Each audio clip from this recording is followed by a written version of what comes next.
Noong una, akala ng karamihan ay mga simpleng hula lamang ang sinasabi ni Baba Vanga, pero sa pagpasok ng 2026, isang nakakakilabot na pahayag ang muling gumising sa takot ng mundo. Ayon sa mga naiulat na interpretasyon ng kanyang mga prediksyon, may 3 zodiac signs daw na haharap sa matinding pagsubok, hindi lang sa emosyon, kundi lalo na sa kanilang kabuhayan at pera. Mga signs na biglang makakaranas ng pagkawala, pagkalugi, at mga desisyong magpapabago sa kanilang buong buhay. Ang nakakatakot. Hindi raw ito basta simpleng malas kundi isang yugto na susubok sa kanilang tibay bilang tao. Ngayon, ang tanong na bumabagabag sa lahat. Isa ka ba sa mga zodiac signs na ito? O isa ka ba sa mga taong dapat maghanda bago pa huli ang lahat? Dahil sa 2026 walang zodiac ang ligtas. Si Baba Vanga ay kilala bilang isa sa mga pinakakilalang manghula sa kasaysayan, isang bulag na babae na sinasabing nakakita ng mga pangyayaring hindi kayang ipaliwanag ng siyensya. Marami sa kanyang mga prediksyon ang sinasabing nagkatotoo, kaya hanggang ngayon, patuloy pa rin siyang pinaniniwalaan ng milyon-milyong tao sa buong mundo. Ngayon, muling nabuhay ang usapan tungkol sa kanyang mga hula para sa taong 2026. At sa lahat ng prediksyon na lumabas, ang pinakatinatalakay ay ang tungkol sa 3 zodiac signs na haharap sa matinding financial struggles at life challenges. Hindi lang ito simpleng problema sa pera kundi mga pagsubok na maaaring magbago ng kanilang direksyon sa buhay. Mga pagkakataong mawawala, mga desisyong pagsisisihan, at mga panahong susubok sa kanilang pasensya at lakas ng loob. Habang ang iba ay magtatamasa ng kasaganaan, may ilan daw na zodiac signs na kailangang maghanda sa bigat ng 2026. Pero ang tanong, totoo ba ito o isa lamang babala na dapat nating pag-isipan? Manatili ka hanggang dulo ng video dahil isa-isahin natin ang 3 zodiac signs na umano'y pinakaapektado sa 2026 predictions ni Baba Vanga at baka isa ka pala sa kanila. Ang unang zodiac sign na sinasabing maapektuhan sa mga prediksyon para sa 2026 ay ang Capricorn. Ang Capricorn ay kilala bilang masipag, disiplinado, at laging nakatutok sa kanilang mga pangarap sa buhay. Sila yung tipo ng tao na kahit gaano kahirap ang sitwasyon, patuloy pa rin silang lumalaban. Ngunit sa taong 2026, ayon sa mga interpretasyon ng prediksyon ni Baba Vanga, tila susubukin ang mismong pundasyon ng kanilang katatagan. Sa simula ng taon, maaaring magsimula ang mga problema sa trabaho o negosyo. Mga proyektong akala nila ay sigurado na, biglang magkakaroon ng delay o tuluyang mawawala. Ang dating steady na kita ay maaaring maging hindi stable, at dito magsisimula ang stress at pressure na hindi nila inaasahan. Isipin mo ang isang Capricorn na buong taon nagtrabaho para sa promotion, pero sa huli ay may mas pinili ang kumpanya. O kaya naman isang negosyanteng Capricorn na biglang nalugi dahil sa maling desisyon o bigla ang pagbabago ng market.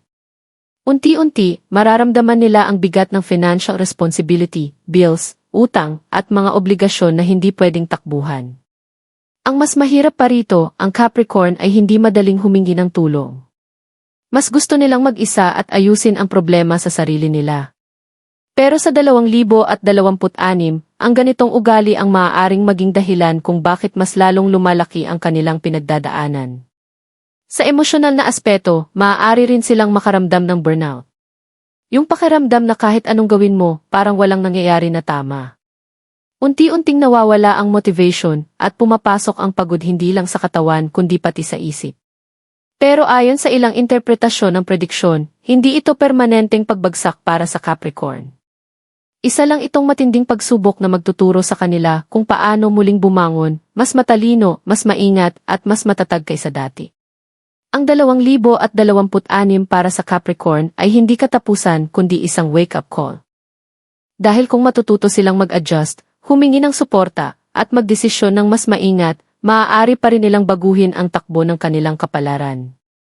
At ngayon, matapos nating makita ang pagsubok ng Capricorn, ang susunod na zodiac sign ay mas nakakagulat pa, dahil hindi lang pera ang maapektuhan, kundi pati ang kanilang mga relasyon at desisyon sa buhay. Ang pangalawang zodiac sign na sinasabing makakaranas ng mabigat na pagsubok sa 2026 ay ang Gemini. Ang Gemini ay kilala bilang masigla, madaldal at mabilis mag-isip. Sila yung tipo ng tao na maraming plano, maraming ideya, at kayang mag-adapt sa kahit anong sitwasyon. Pero ayon sa mga interpretasyon ng prediksyon ni Baba Vanga, sa 2026, ang kanilang pagiging double-minded o pabago-bago ng desisyon ang maaaring maging sanhi ng kanilang problema. Sa simula pa lang ng taon, maaaring makaranas ang Gemini ng kalituhan sa direksyon ng kanilang buhay. Maraming oportunidad ang darating, pero dahil sa dami ng choices, mahihirapan silang pumili ng tamang desisyon. At sa mundo ng pera at trabaho, ang maling desisyon kahit isang beses lang ay pwedeng magdulot ng malaking epekto. Isipin mo ang isang Gemini na biglang lumipat ng trabaho dahil sa mas mataas na sahod, pero makalipas ang ilang buwan, napagtanto niyang hindi pala ito ang tamang environment para sa kanya. O kaya naman isang Gemini na pumasok sa investment na hindi sapat ang research at nauwi sa financial loss. Habang lumalala ang sitwasyon, unti-unting mararamdaman ng Gemini ang pressure ng buhay. Yung dating confident at energetic na personality nila, maaaring mapalitan ng pagdududa sa sarili. Tama ba ang ginawa ko? Bakit parang lahat ng desisyon ko mali? Ito ang mga tanong na paulit-ulit sa kanilang isipan. Sa usaping pera, maaaring hindi agad nila maramdaman ang bagsak, pero unti-unti itong lalabas. Mga gastusin na hindi inaasahan, delay sa income, o pagkawala ng side income na kanilang inaasahan. Dahil dito, maaari rin silang mapilitang humiram o mag-adjust sa lifestyle na hindi nila sanay. Emosyonal, ang Gemini ay maaaring maging restless. Hindi sila mapakali, laging may iniisip at madaling ma-overwhelm.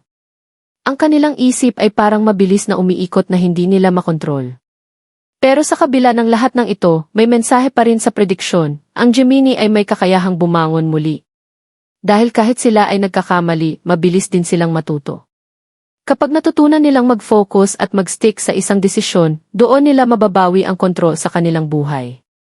Ang 2026 ay magiging taon ng less confusion, more clarity, para sa Gemini kung matututo silang huminto, mag-isip at pumili ng tama. At ngayon, ang huling zodiac sign na ating tatalakayin ay ang pinakamakakabigla sa lahat dahil hindi lang ito tungkol sa pera o desisyon, kundi pati sa mga taong kanilang pinagkakatiwalaan sa buhay.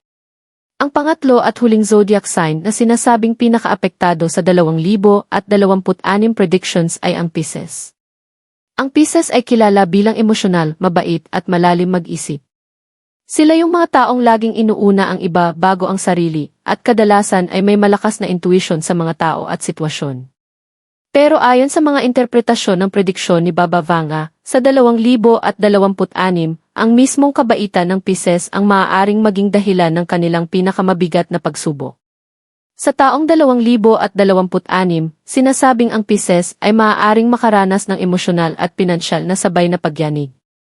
Hindi lang simpleng problema sa pera, kundi mga sitwasyon kung saan ang kanilang tiwala sa ibang tao ay maaaring masira.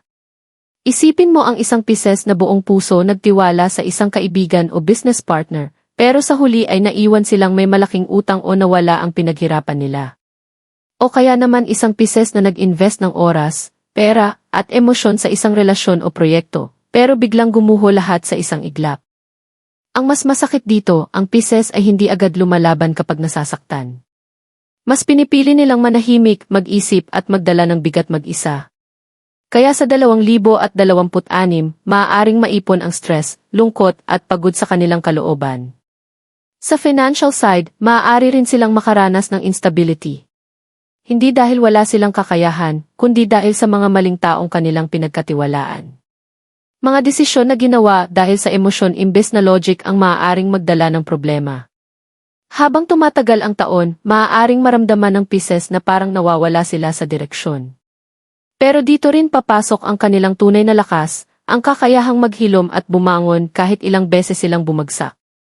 Dahil kahit gaano kabigat ang 2026 para sa Pisces, sinasabi rin ng ilang interpretasyon na ito ang taon kung saan matututo silang magtakda ng boundaries, magtiwala sa sarili, at piliin ang tamang tao sa kanilang buhay.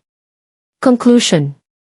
Sa kabuuan, ang mga prediksyon ni Baba Vanga para sa 2026 ay hindi dapat ituring na tiyak na kapalaran, kundi isang paalala na ang buhay ay puno ng hamon at pagbabago.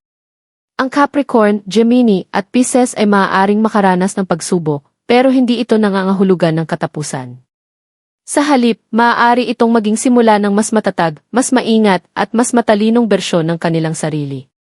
Dahil sa huli, ang kapalaran ay hindi lamang nakasulat sa mga bituin, kundi nakasalalay din sa mga desisyon na ginagawa natin araw-araw. Kung nagustuhan mo ang video na ito, huwag kalimutang mag-like, mag-comment kung ano ang zodiac sign mo, at mag-subscribe para sa mas maraming misteryo at predictions.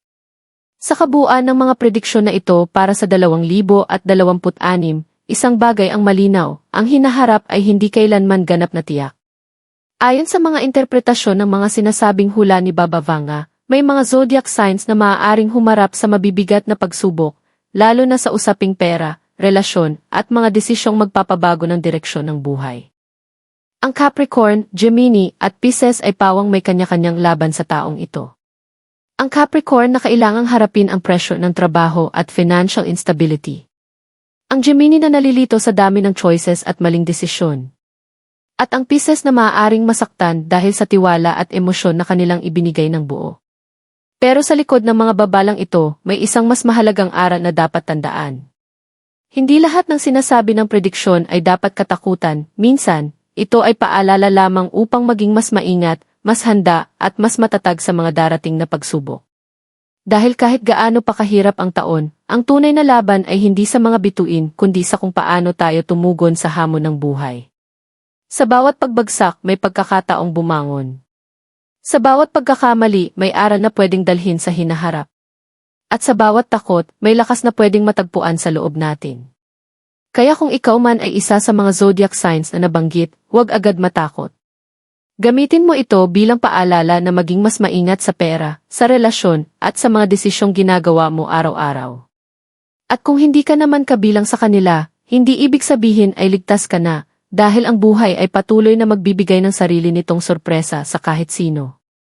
Ang mahalaga ay kung paano ka maghahanda, paano ka matututo, at paano ka lalaban kahit gaano pa kabigat ang sitwasyon. Dahil sa huli, ang kapalaran ay hindi lang nakasalalay sa hula, kundi sa tapang, disiplina at desisyon ng bawat isa sa atin.